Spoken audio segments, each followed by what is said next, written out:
Walls falling apart, broken windows, overgrown bushes. Some people living in Greensburg are not happy about the vacant homes they say are just ruining their neighborhoods. But now there is a sigh of relief. Several of them are being torn down. Westmoreland County Bureau Chief Ross Gadati reports. Hey, Shalom, it's your brother Yonathan. All right, first and foremost, I want to give all praises to the Most High, Yahweh, Bahashem, Yahushai, Bahashem, Rakah HaKodash. I want to give double honors to the apostles and the elders of Great Millstone. I want to say Shalom to all the brothers, of course, the few sisters who are pursuing this truth in sincerity. May the blessing of election be upon your house. Now, yesterday at camp, we mentioned to a young man that came up, and we was asking about, hey, what's this about? How should I be, perceiving the reality around me? And we basically likened it unto you're living in a house that's set for demolition, right? Yeah, you're in America, all right, but it's set again for demolition. It's set to be destroyed, all right? So it's this house that's set for demolition, and the people told you, yeah, you can stay in it till the first.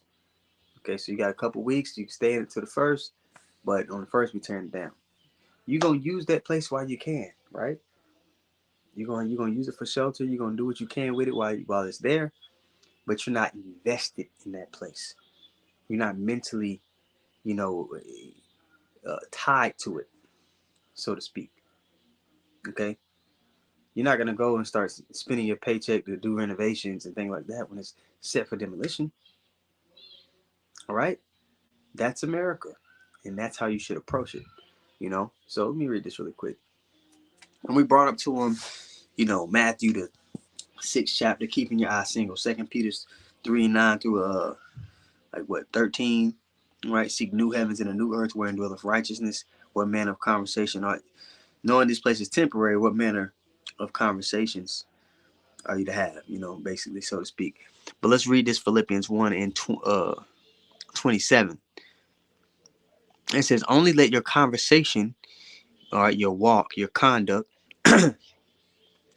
be as it becometh the gospel of the Mashiach. Man, you're supposed to stand stiffly for the things of Yahweh Shem Yahushua,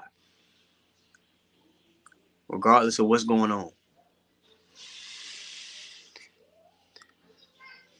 That whether I come to see you or else be absent, I may hear of your affairs, that ye stand fast in one spirit, with one mind, striving together for the faith. All right, faith is what the Lord is looking for the faith of the gospel. All right, so we're not invested in this place, and you see a lot of people with fringes on their t-shirts who know they're Israelites, but they're not being one, and they're invested in this place. They're in that spirit that Lot's wife was in. They think they have something here. That there's things that they're tied to. There's nothing in this society or in this life that you shouldn't be willing to drop if the Lord calls you to, and you're not able to do it. That's what the scriptures is talking about when it says they love not their own lives unto the death. There's nothing that the elect are not going to be willing to drop at on the Lord's beck and call when it calls time for it. That's the spirit we ought to be in. You see, possessions do exactly what they say. They possess you. Don't let your possessions possess you. You understand? Hold on here. All right, Salaki about that. Yeah. So America is a house set for demolition. Okay? And we're not to be invested in it. This is why it's important to know prophecy, to know what the Lord has planned for the society.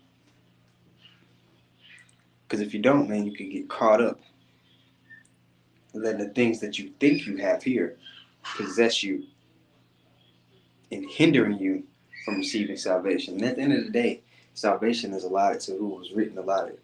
Salvation is allotted to those that were chosen before the foundations of the earth anyway. But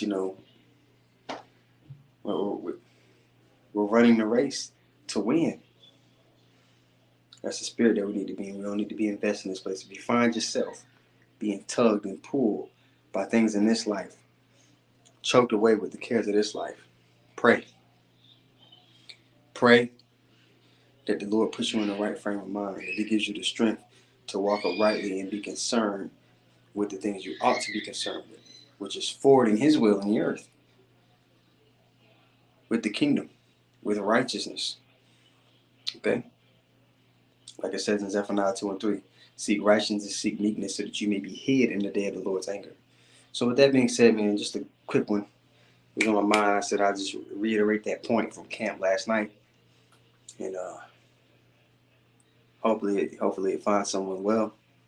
With that being said, I'm going to give all praises once more to Yahweh, Ba'ashem, Yahushai, Ba'ashem, Ruach HaKodesh. I want to give double honors to the apostles and the elders of Great Millstone. I want to say shalom to all the brothers, of course, the few sisters who are pursuing this truth and sincerity. All right, may the blessing of election be upon you. Shalom.